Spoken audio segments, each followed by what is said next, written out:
ನಮಸ್ಕಾರ ಸ್ನೇಹಿತರೆ, ಖಡಕ್ ಸ್ಟೋರಿಗೆ ಆತ್ಮೀಯ ಸ್ವಾಗತ. ಸ್ನೇಹಿತರೆ, ಒಮ್ಮೆ ಊಹಿಸಿಕೊಳ್ಳಿ, ನೀವು ಈ ಜನ್ಮದಲ್ಲಿ ರಾಜನಂತೆ ಬದುಕುತ್ತಿದ್ದೀರಿ. ಹಣ, ಐಶ್ವರ್ಯ, ಅಧಿಕಾರ ಎಲ್ಲವೂ ನಿಮ್ಮ ಕಾಲಬುಡದಲ್ಲಿದೆ.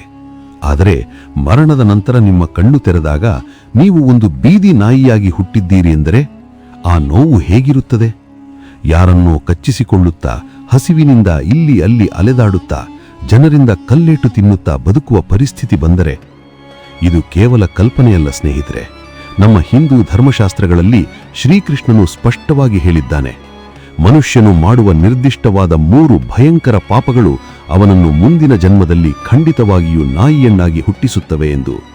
ಅಷ್ಟೇ ಅಲ್ಲ, ಮಹಾಭಾರತದ ಸಮಯದಲ್ಲಿ ಸ್ವತಃ ದೇವಿ ರಾಧೆಯೇ ಈ ಪ್ರಶ್ನೆಯನ್ನು ಕೃಷ್ಣನ ಬಳಿ ಕೇಳಿದ್ದಳು. ಅದಕ್ಕೆ ಕೃಷ್ಣನು ಶ್ರೀರಾಮ ಮತ್ತು ಒಂದು ನಾಯಿಯ ಕಣ್ಣೀರು ತರಿಸುವ ಕಥೆಯನ್ನು ಹೇಳಿದನು. ಈ ಕಥೆಯ ಅಂತ್ಯದಲ್ಲಿ ಆ ನಾಯಿ ಸನ್ಯಾಸಿಗೆ ಕೊಟ್ಟ ಶಾಪವನ್ನು ಕೇಳಿದರೆ ನೀವು ನಿಮ್ಮ ಜೀವನದಲ್ಲಿ ಇನ್ಯಾವತ್ತೂ ಪ್ರಾಣಿಗಳಿಗೆ ತೊಂದರೆ ಕೊಡುವ ಧೈರ್ಯ ಮಾಡುವುದಿಲ್ಲ. ಬನ್ನಿ, ಹಾಗಾದರೆ ಆ 3 ಪಾಪಗಳು ಯಾವುವು ಮತ್ತು ನಾಯಿ ಸನ್ಯಾಸಿಯನ್ನು ರಾಜನನ್ನಾಗಿ ಮಾಡಿದ್ದೇಕೆ ಎಂಬ ರೋಚಕ ಸತ್ಯವನ್ನು ಇಂದಿನ ವಿಡಿಯೋದಲ್ಲಿ ಸಂಪೂರ್ಣವಾಗಿ ತಿಳಿಯೋಣ. ನಮಸ್ಕಾರ ಸ್ನೇಹಿತರೆ, ಇನ್ನೂ ನಮ್ಮ ಚಾನೆಲ್ ಸಬ್ಸ್ಕ್ರೈಬ್ ಮಾಡಿಲ್ಲ ಅಂದ್ರೆ ಈಗಲೇ ಮಾಡಿ, ವಿಡಿಯೋನ ಲೈಕ್ ಮಾಡಿ. ಒಮ್ಮೆ ದ್ವಾಪರ ಯುಗದಲ್ಲಿ ಜಗನ್ಮಾತೆ ರಾಧೆಯು ಶ್ರೀಕೃಷ್ಣನನ್ನು ಭೇಟಿಯಾಗಲು ಬರುತ್ತಿದ್ದಳು. ಬರುವ ದಾರಿಯಲ್ಲಿ ಅವಳ ಮನಸ್ಸಿಗೆ ತುಂಬಾ ಘಾಸಿ ಮಾಡುವಂಥ ಒಂದು ಘಟನೆಯನ್ನು ನೋಡಿದಳು. ಅಲ್ಲಿ ಒಬ್ಬ ಶ್ರೀಮಂತ ಮನುಷ್ಯ ಹಾಯಾಗಿ ಕುಳಿತು ರುಚಿಕರವಾದ ಭೋಜನವನ್ನು ಮಾಡುತ್ತಿದ್ದನು. ಅದೇ ಸಮಯಕ್ಕೆ ಅಲ್ಲಿಗೆ ಒಂದು ಬಡಕಲು ನಾಯಿ ಹಸಿವಿನಿಂದ ಕಂಗೆಟ್ಟು ಬಂತು. ಆ ನಾಯಿಯ ಕಣ್ಣಲ್ಲಿ ದೈನ್ಯವಿತ್ತು. ಅದು ಆ ಮನುಷ್ಯನ ಹತ್ತಿರ ಹೋಗಿ ಬಾಲ ಆಡಿಸುತ್ತಾ, ನನಗೂ ಸ್ವಲ್ಪ ಅನ್ನ ಹಾಕು ಎನ್ನುವಂತೆ ಕುಳಿತುಕೊಂಡಿತು. ಆದರೆ ಆ ಮನುಷ್ಯ ಏನು ಮಾಡಿದ ಗೊತ್ತಾ? ತನ್ನ ತಟ್ಟೆಯಲ್ಲಿದ್ದ 100 ತುತ್ತುಗಳಲ್ಲಿ ಒಂದೇ ಒಂದು ತುತ್ತು ಅನ್ನವನ್ನು ಆ ನಾಯಿಗೆ ಹಾಕಲಿಲ್ಲ. ಬದಲಾಗಿ ಅದನ್ನು ಅಸಹ್ಯದಿಂದ ಒದೆಯುವಂತೆ ಮಾಡಿ ಓಡಿಸಿದನು. ಹಸಿವಿನಿಂದ ನರಳುತ್ತಿದ್ದ ಆ ನಾಯಿ ಕಣ್ಣೀರು ಹಾಕುತ್ತಾ ಅಲ್ಲಿಂದ ಹೋಯಿತು. ಇದನ್ನು ನೋಡಿದ ರಾಧೆಯ ಮನಸ್ಸು ಕರಗಿತು. ಅವಳು ಕೃಷ್ಣನ ಬಳಿ ಬಂದು ಹೇಳಿದಳು, ಹೇ ಕೃಷ್ಣ, ಕರುಣಾಮಯಿ, ನನಗೆ ಆ ನಾಯಿಯನ್ನು ನೋಡಿ ಸಂಕಟವಾಗುತ್ತಿದೆ. ಪಾಪ, ಅದು ಹಸಿವಿನಿಂದ ಬಂದಿತ್ತು. ಆ ಮನುಷ್ಯನಿಗೆ ಒಂದು ರೊಟ್ಟಿ ಕೊಟ್ಟಿದ್ದರೆ ಏನಾಗುತ್ತಿತ್ತು? ಪ್ರಭು, ನನ್ನಲ್ಲಿ 2 ಪ್ರಶ್ನೆಗಳಿವೆ, ದಯವಿಟ್ಟು ಉತ್ತರಿಸು. ಆಗ ಕೃಷ್ಣನು ಮುಗುನಗ್ಗುತ್ತಾ ಹೇಳಿದನು, ಕೇಳು ರಾಧೆ, ನಿನ್ನ ಪ್ರಶ್ನೆಗಳು ಸಮಸ್ತ ಮಾನವ ಕುಲಕ್ಕೆ ಪಾಠವಾಗಲಿವೆ ಎಂದನು. ರಾಧೆ ಕೇಳಿದಳು, ಪ್ರಭು, ಮೊದಲನೇ ಪ್ರಶ್ನೆ, ಮನುಷ್ಯನು ಯಾವ ಪಾಪ ಮಾಡಿದರೆ ಮುಂದಿನ ಜನ್ಮದಲ್ಲಿ ನಾಯಿಯಾಗಿ ಹುಟ್ಟುತ್ತಾನೆ? ಮತ್ತು 2ನೇ ಪ್ರಶ್ನೆ, ಹಸಿದ ನಾಯಿಗೆ ಅನ್ನ ಹಾಕಿದರೆ ಮನುಷ್ಯನಿಗೆ ಸಿಗುವ ಪುಣ್ಯವೇನು? ಸ್ನೇಹಿತರೆ, ಇಲ್ಲಿ ಕೃಷ್ಣನು ನೇರವಾಗಿ ಉತ್ತರ ಕೊಡಲಿಲ್ಲ. ಬದಲಾಗಿ ಅವನು ತ್ರೇತಾಯುಗದ ಒಂದು ರೋಚಕ ಘಟನೆಯನ್ನು ನೆನಪಿಸಿದನು. ಅದುವೇ ಪ್ರಭು ಶ್ರೀರಾಮ ಮತ್ತು ನ್ಯಾಯ ಕೇಳಿ ಬಂದ ನಾಯಿಯ ಕಥೆ. ಕಥೆ ಹೀಗಿದೆ. ಅಯೋಧ್ಯೆಯಲ್ಲಿ ಮರ್ಯಾದಾ ಪುರುಷೋತ್ತಮ ಶ್ರೀರಾಮನು ರಾಜ್ಯಭಾರ ಮಾಡುತ್ತಿದ್ದ ಕಾಲ. ರಾಮನ ರಾಜ್ಯದಲ್ಲಿ ನ್ಯಾಯಕ್ಕೆ ಮತ್ತು ಧರ್ಮಕ್ಕೆ ಮೊದಲ ಆದ್ಯತೆ ಇತ್ತು. ಅಲ್ಲಿ ಮನುಷ್ಯರಷ್ಟೇ ಅಲ್ಲ, ಪ್ರಾಣಿ ಪಕ್ಷಿಗಳಿಗೂ ನ್ಯಾಯ ಸಿಗುತ್ತಿತ್ತು.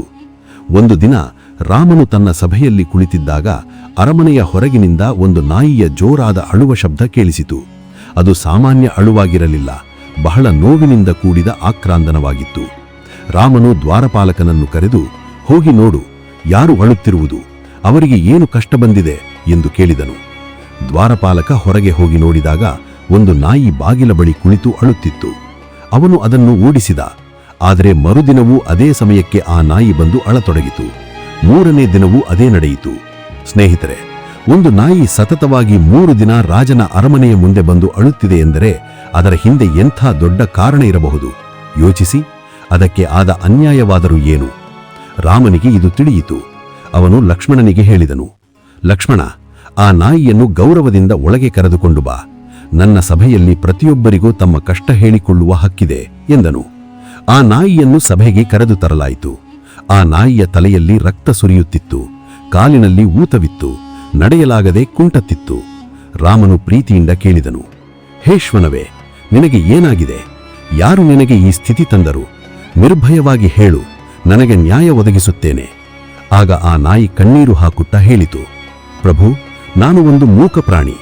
ನನಗೆ ದೇವಸ್ಥಾನಗಳಿಗೆ, ಅರಮನೆಗಳಿಗೆ ಪ್ರವೇಶವಿಲ್ಲ. ಆದರೆ ಇಂದು ನನ್ನ ನೋವು ತಾಳಲಾರದೆ ನಿಮ್ಮ ಬಳಿ ಬಂದಿದ್ದೇನೆ. ಒಬ್ಬ ಸನ್ಯಾಸಿ, ಒಬ್ಬ ಸಾಧು ಕಾರಣವಿಲ್ಲದೆ ನನ್ನನ್ನು ಕಲ್ಲೆಸೆದು ಹೊಡೆದನು. ನನ್ನ ಕಾಲು ಮುರಿದು ಹೋಗಿದೆ ರಾಮ. ನಾನು ಮಾಡಿದ ತಪ್ಪಾದರೂ ಏನು? ರಾಮನಿಗೆ ಆಶ್ಚರ್ಯವಾಯಿತು. ಒಬ್ಬ ಸನ್ಯಾಸಿ, ಅದು ಕೋಪಡೆದ್ದಿರಬೇಕಾದ ಸಾಧು, ಯಾಕೆ ಒಂದು ಪ್ರಾಣಿಯನ್ನು ಹೊಡೆಯುತ್ತಾನೆ? ಕೂಡಲೇ ಸೈನಿಕರನ್ನು ಕಳುಹಿಸಿ ಆ ಸನ್ಯಾಸಿಯನ್ನು ಕರೆಸಲಾಯಿತು. ಸನ್ಯಾಸಿಯನ್ನು ದರ್ಬಾರಿಗೆ ತರಲಾಯಿತು. ರಾಮನು ಗಂಭೀರವಾಗಿ ಕೇಳಿದನು, ಮುನಿವರೇ, ಈ ನಾಯಿ ಹೇಳುತ್ತಿರುವುದು ನಿಜವೇ? ನೀವು ಇದನ್ನು ಹೊಡೆದಿರಾ? ಆದ ಸನ್ಯಾಸಿ ತನ್ನ ತಪ್ಪನ್ನು ಒಪ್ಪಿಕೊಂಡು ಹೇಳಿದನು, ಹೌದು ಪ್ರಭು, ನಾನು ತಪ್ಪು ಮಾಡಿದೆ. ಆದರೆ ನನ್ನದೊಂದು ಅಹವಾಲಿದೆ. ನಾನು ಹಸಿವಿನಿಂದ ಭಿಕ್ಷೆಗೆ ಹೋಗುತ್ತಿದ್ದೆ. ಆಗ ಈ ನಾಯಿ ನನ್ನ ದಾರಿಗೆ ಅಡ್ಡ ಬಂತು ಮತ್ತು ನನ್ನ ಬಳಿಯಿದ್ದ ಆಹಾರವನ್ನು ಮುಟ್ಟಲು ಪ್ರಯತ್ನಿಸಿತು. ನನಗೆ ವಿಪರೀತ ಹಸಿವಿತ್ತು ಮತ್ತು ಕೋಪ ಬಂತು. ಅದಕ್ಕೆ ಕೈಯಲ್ಲಿದ್ದ ಕಲ್ಲಿನಿಂದ ಹೊಡೆದೆ. ಆಗ ರಾಮನು ಇಡೀ ಸಭೆಯನ್ನೇ ಬೆಚ್ಚು ಬೀಳಿಸುವಂತ ಮಾತು ಹೇಳಿದನು, ಮುನಿವರೇ, ನಾಯಿ ಒಂದು ಅಜ್ಞಾನಿ ಪ್ರಾಣಿ. ಅದಕ್ಕೆ ಯಾವುದು ಶುದ್ಧ, ಯಾವುದು ಅಶುದ್ಧ, ಯಾರನ್ನು ಮುಟ್ಟಬೇಕು ಎಂಬ ಜ್ಞಾನವಿಲ್ಲ. ಅದು ಕೇವಲ ತನ್ನ ಹಸಿವಿಗಾಗಿ ಬಂತು. ಆದರೆ ನೀವು ವೇದಗಳನ್ನು ಓದಿದವರು, ಧರ್ಮ ತಿಳಿದವರು, ಕಾಮಕ್ರೋಧಗಳನ್ನು ಗೆಲ್ಲಬೇಕಾದವರು. ಒಂದು ಪ್ರಾಣಿಯ ಮೇಲೆ ನಿಮಗೆ ಇಷ್ಟು ಕೋಪವೇ? ಹಾಗಾದರೆ ಅಪರಾಧಿ ಆ ನಾಯಿಯಲ್ಲ, ನೀವು. ರಾಮನು ಆ ನಾಯಿಯ ಕಡೆ ತಿರುಗಿ ಕೇಳಿದನು, ಹೇ ನಾಯಿಯೇ, ನೀನೇ ಹೇಳು, ಈಗ ಈ ಸನ್ಯಾಸಿಗೆ ಏನು ಶಿಕ್ಷೆ ಕೊಡಬೇಕು? ನೀನು ಯಾವ ಶಿಕ್ಷೆ ಹೇಳುತ್ತೀಯೋ ಅದನ್ನೇ ನಾನು ಜಾರಿ ಮಾಡುತ್ತೇನೆ. ಇಲ್ಲಿ ಪ್ರತಿಯೊಬ್ಬರೂ ಅಂದುಕೊಂಡರು, ಆ ನಾಯಿ ಸನ್ಯಾಸಿಗೆ ಮರಣದಂಡನೆಯೋ ಅಥವಾ ಜೈಲು ಶಿಕ್ಷೆಯೋ ಕೇಳುತ್ತದೆ ಎಂದು. ಆದರೆ ಆ ನಾಯಿ ಕೇಳಿದ ಶಿಕ್ಷೆ ಕೇಳಿದರೆ ರಾಮನು ಒಂದು ಕ್ಷಣ ದಂಗಾದನು. ಆ ನಾಯಿ ಹೇಳಿತು, ಪ್ರಭು, ಈ ಸನ್ಯಾಸಿಯನ್ನು ಕಲಂಜರ ನಗರದ ರಾಜನಾಗಿ ಮಾಡಿ. ಸಭೆಯಲ್ಲಿದ್ದ ಎಲ್ಲರೂ ಬಿದ್ದು ಬಿದ್ದು ನಕ್ಕರು. ಇದೇನು ಶಿಕ್ಷೆಯ ಅಥವಾ ಬಹುಮಾನವ? ಶತ್ರುವನ್ನು ರಾಜನಾಗಿ ಮಾಡಿ ಎಂದು ಯಾರಾದರೂ ಕೇಳುತ್ತಾರಾ? ರಾಮನಿಗೂ ನಾಯಿಯ ಉದ್ದೇಶ ಅರ್ಥವಾಯಿತು. ಅವನು ಮುಗುನಗ್ಗುತ್ತಾ ತಥಾಸ್ತು ಎಂದನು. ಆ ಸನ್ಯಾಸಿಗೆ ಪಟ್ಟಾಭಿಷೇಕ ಮಾಡಲಾಯಿತು. ಆನೆಗಳ ಮೇಲೆ ಕೂರಿಸಿ ರಾಜನಾಗಿ ಕಳುಹಿಸಲಾಯಿತು. ಸನ್ಯಾಸಿ ಫುಲ್ ಖುಷಿಯಾದನು. ನಾಯಿ ನನ್ನ ಕಾಲನ್ನು ಮುರಿಸಿಕೊಂಡದ್ದಲ್ಲದೆ ನನಗೆ ರಾಜಯೋಗವನ್ನೂ ನೀಡಿತು. ಎಂಥ ದಡ್ಡ ನಾಯಿ ಎಂದುಕೊಂಡು ಹೋದನು. ಆಗ ಮಂತ್ರಿಗಳು ರಾಮನನ್ನು ಕೇಳಿದರು, ಪ್ರಭು, ನಮಗೆ ಅರ್ಥವಾಗಲಿಲ್ಲ. ತಪ್ಪು ಮಾಡಿದವನಿಗೆ ರಾಜ್ಯಭಾರ ಕೊಡುವುದು ಎಂಥ ಶಿಕ್ಷೆ? ಆಗ ರಾಮನು ಹೇಳಿದನು, ಇದರ ಉತ್ತರವನ್ನು ಆ ನಾಯಿಯೇ ಕೊಡುತ್ತದೆ, ಕೇಳಿ. ನಾಯಿ ಹೇಳಿತು, ಸ್ನೇಹಿತರೆ, ನಿಮಗೆ ಆಶ್ಚರ್ಯವಾಗಬಹುದು. ಆದರೆ ನಾನೂ ಕೂಡ ನನ್ನ ಕಳೆದ ಜನ್ಮದಲ್ಲಿ ಕಲಂಜರ ನಗರದ ರಾಜನಾಗಿದ್ದೆ. ನನ್ನ ಬಳಿ ಅಪಾರವಾದ ಸಂಪತ್ತು, ಅಧಿಕಾರ, ಸೈನ್ಯ ಎಲ್ಲವೂ ಇತ್ತು. ಆದರೆ ಆ ಅಧಿಕಾರದ ಮದದಲ್ಲಿ ನಾನು ಜನರ ಮೇಲೆ ದೌರ್ಜನ್ಯ ಮಾಡಿದೆ. ದಾನಧರ್ಮ ಮಾಡುವುದನ್ನು ಬಿಟ್ಟು ನಾನೇ ಶ್ರೇಷ್ಠ ಎಂದು ಮೆರೆದೆ. ಪ್ರಾಣಿಗಳನ್ನು ಹಿಂಸಿಸಿದೆ. ನಾನು ರಾಜನಾಗಿ ಮಾಡಿದ ಪಾಪದ ಫಲವಾಗಿ ಇಂದು ಈ ಜನ್ಮದಲ್ಲಿ ಬೀದಿ ನಾಯಿಯಾಗಿ ಎಂಜಲು ತಿನ್ನುತ್ತಾ ಪೆಟ್ಟು ತಿನ್ನುತ್ತಾ ನರಳುತ್ತಿದ್ದೇನೆ. ಈಗ ಆ ಸನ್ಯಾಸಿಯೂ ರಾಜನಾಗಿದ್ದಾನೆ. ಅಧಿಕಾರ ಸಿಕ್ಕ ತಕ್ಷಣ ಮನುಷ್ಯನ ಬುದ್ಧಿ ಕೆಡುತ್ತದೆ. ಅವನಿಗೂ ಈಗ ಅಹಂಕಾರ ಬರುತ್ತದೆ. ಅವನೂ ಕೂಡ ಧರ್ಮ ಬಿಟ್ಟು ಪಾಪ ಮಾಡುತ್ತಾನೆ. ಆಗ ಅವನ ಮುಂದಿನ ಜನ್ಮ ಏನಾಗುತ್ತದೆ ಗೊತ್ತಾ? ನನ್ನಗಿಂತಲೂ ಹೀನಾಯವಾದ ನಾಯಿಯ ಜನ್ಮವನ್ನು ಅವನು ಪಡೆಯುತ್ತಾನೆ. ಅವನು ನನ್ನಂತೆಯೇ ನರಳಲಿ ಎಂಬ ಕಾರಣಕ್ಕೆ ನಾನು ಅವನನ್ನು ರಾಜನಾಗಿ ಮಾಡಿದೆ. ಈ ಮಾತನ್ನು ಕೇಳಿ ಇಡೀ ಸಭೆ ನಿಶ್ಶಬ್ದವಾಯಿತು. ಕಥೆಯನ್ನು ಮುಗಿಸಿದ ಶ್ರೀಕೃಷ್ಣನು ರಾಧೆಗೆ ಹೇಳಿದನು, ನೋಡಿದೆಯ ರಾಧೆ, ಕರ್ಮ ಯಾರನ್ನೂ ಬಿಡುವುದಿಲ್ಲ. ರಾಜನಾಗಿದ್ದವನು ನಾಯಿಯಾದ, ಸನ್ಯಾಸಿಯಾಗಿದ್ದವನು ಮತ್ತೆ ನರಕದ ದಾರಿಗೆ ಹೋದ. ನಂತರ ಕೃಷ್ಣನು ಆ 3 ಪ್ರಮುಖ ಪಾಪಗಳನ್ನು ವಿವರಿಸಿದನು. ಇವುಗಳನ್ನು ಮಾಡಿದರೆ ಮನುಷ್ಯ ನಾಯಿಯಾಗಿ ಹುಟ್ಟುತ್ತಾನೆ. ಅನ್ನ ದ್ವೇಷ ಮತ್ತು ನಿರಾಕರಣೆ. ಹಸಿವಿನಿಂದ ಬಂದ ಪ್ರಾಣಿಗೆ ಅಥವಾ ಮನುಷ್ಯನಿಗೆ ಅನ್ನ ನೀಡದೆ ಅವರನ್ನು ಅವಮಾನಿಸಿ ಓಡಿಸುವುದು. ಇದು ಅನ್ನಪೂರ್ಣೇಶ್ವರಿಯ ಶಾಪಕ್ಕೆ ಗುರಿಯಾಗುತ್ತದೆ. ಅಧಿಕಾರದ ದುರುಪಯೋಗ. ಭಗವಂತ ನಮಗೆ ಮನುಷ್ಯ ಜನ್ಮ ನೀಡಿರುವುದು ರಕ್ಷಣೆ ಮಾಡಲು. ಆದರೆ ನಮ್ಮ ಬಲವನ್ನು ಬಳಸಿ ಮೂಕ ಪ್ರಾಣಿಗಳನ್ನು ಹಿಂಸಿಸುವುದು, ಒದೆಯುವುದು ಅಥವಾ ಕೊಲ್ಲುವುದು ಮಹಾಪಾಪ. ತಿಳಿದು ಮಾಡುವ ವಂಚನೆ. ಕೆಲವರು ಪಾಪ ಮಾಡಿ ನಂತರ ಗಂಗೆಯಲ್ಲಿ ಸ್ನಾನ ಮಾಡಿದರೆ ಎಲ್ಲ ಹೋಗುತ್ತದೆ ಎಂದುಕೊಳ್ಳುತ್ತಾರೆ. ಆದರೆ ಕೃಷ್ಣ ಹೇಳುತ್ತಾನೆ, ಗಂಗೆ ಅರಿವಿಲ್ಲದೆ ಮಾಡಿದ ಪಾಪವನ್ನು ತೊಳೆಯಳೆ. ಆದರೆ ಮೋಸ ಮಾಡಿ ಜನರನ್ನು ಹಿಂಸಿಸಿ ನಂತರ ಪ್ರಾಯಶ್ಚಿತ್ತ ಮಾಡಿದರೆ ಅದು ಸರೋವರದಲ್ಲಿ ಕಪ್ಪೆ ಸ್ನಾನ ಮಾಡಿದಂತೆ.